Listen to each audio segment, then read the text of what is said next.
That is what our top story is this hour. Growth. Where is the growth in earnings? Markets are tumbling, including America's technology giants, on worries over growth. Amazon, Apple, Netflix, all going down in the last couple of weeks as U.S.-China trade tensions show no sign of going away either. President Trump is threatening now even more action, more tariffs, if a trade deal with China doesn't get done. China has been really hurting our country economically. And you see, we're going to win that one. It's going to happen. We're going to win that one. How confident are you about the deal? They'd like to make a deal right now. I just say they're not ready. $250 billion additional tariffs if that deal doesn't go through. $250 billion and have $267 billion waiting to go if we can't make a deal. Joining us right now is Pacer ETFs President Sean O'Hara. And Sean, it's good to see you. Thanks so much for joining us. Your reaction to everything that's going on in these markets here, obviously the nervousness, the uncertainty over China. How much of a factor is that in terms of investors? I think it's part of the headwind that the markets face, but just something to think about. There are 16 quarters in a presidential cycle. The second and third quarter of the second year of all of those cycles are the worst quarters, and the fourth quarter out of those 16s is the best quarter in terms of returns on the S&P 500. So it may be just as simple to explain that there's uncertainty about what's going to happen with the elections. People don't like that. And then, by the way, regardless of whether or not there's a change of power or not, the statistics continue to hold. So that's just one way to think about what's going on. But there's certainly a lot of negative headline news in the market that's kind of a headwind for the market Sounds today. like you're not worried. I'm not in the long run worried about it. I think that the markets, we still have a strong economy. We still have strong earnings. I think there's a repricing of different sectors and a rotation going on. We've had 9 straight years of growth outperforming value. I know, Mike, you talk about growth all the time. But one of these days, that cycle will change. And so what you're seeing is names like the consumer discretionary names that we own, like Macy's, Nordstrom, Polo, Ralph Lauren, which this week have had nice returns and year to date have had like 25, 30, 35% returns for the year.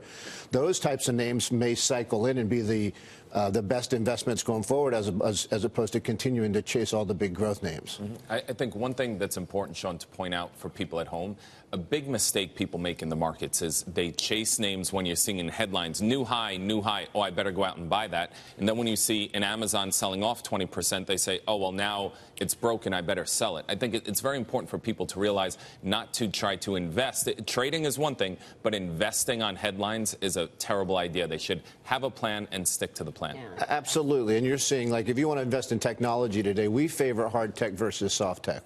Soft tech is like the social media stuff. We favor the hardware and the chip makers. Now, they've been beaten up really bad. So if you're going to got killed last destroyed so far year to date, down 21%. But most of those names continue to generate a lot of free cash flow and have high free cash flow yields. And the long-term macro trend for them, the 4 horsemen of what we call the internet, artificial intelligence, autonomous vehicles, e-commerce, and streaming, those are big long-term trends that cannot happen without the backbone. And the backbone is going to be the hardware and the chip makers. So if you want to put money to work today and pay lower valuations and buy stuff that's beat up, that has good earnings and good cash flow, that might be a place to put some money. Sean, so the president is upping his ante on staring down China with tariffs, saying if we can make a deal, great, but if not, we're going to impose even more tariffs. How much does that affect the market outlook?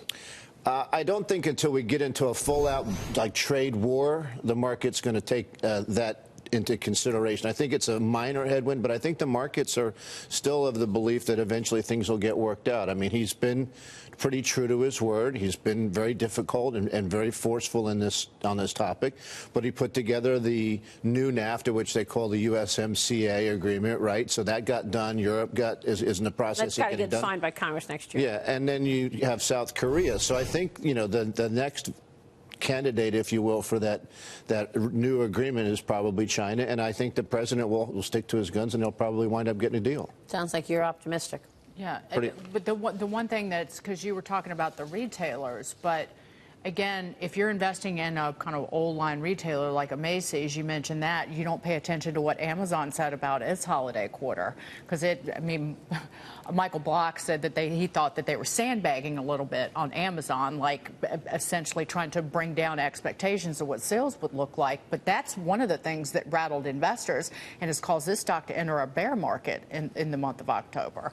Aren't you worried about, if Amazon is concerned about it, shouldn't the other retailers be? Well, but I think if you in the right space in the retail market, those folks have retooled their operations. You take Nordstrom's as an example, which is in that basket. It's not Macy's, but Nordstrom's. They have a multi-line approach to the market. They've got their core Nordstrom stores, then they've got their low-cost Nordstrom rack. They have an online presence, and they have a loyalty program that they've introduced. And they were better positioned going into this because they had fewer poor-performing stores to shut down than some of the others. So there are really good operators in this space. They have not yet announced their earnings. They're all like the first or second week of November, and we'll see what happens this quarter. But looking forward, the U.S. consumers got cash in their pocket. They're generally feeling pretty good. I don't know what this market turmoil is going to do to how they feel, but they've got cash in their pocket. And so if you're positioned right in the retail space, I think you can do well. You expecting a good jobs number on Friday? I think so. Yeah, I think the jobs number will continue sort of in the trend that it has been. And what about earnings? I mean, GE this morning cut its dividend, coming in with missed earnings, missed revenue.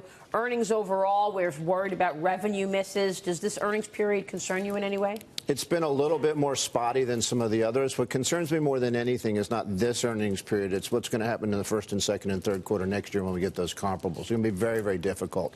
We've had huge earnings growth, and those numbers will be challenging to exceed going forward. And so I think people need to temper their expectations going forward about what earnings are going to be. They're not going to be 20% again next year. In terms of the revenue misses, that percentage is getting worse, actually. That day by day, you've got half of the S&P that's reported so far. Broadly speaking, 44% of companies that have reported have missed expectations. On revenue. On revenue. And compare that to the last quarter, it was only 18% that missed. So it's a large percentage. To expand on Sean's point, that earnings were so strong earlier this year. Next year, when companies announce earnings, they're going to be compared versus what they did last year. So it'll be really hard to beat that by a number that the market wants. And people see that. Yes. Things are slowing down. That's what this sell-off is all about, and this nervousness, a bit of a slowdown. Sean, it's good to see you. Thank you so much. Thank you so much. Sean O'Hara is from Pacer ETFs.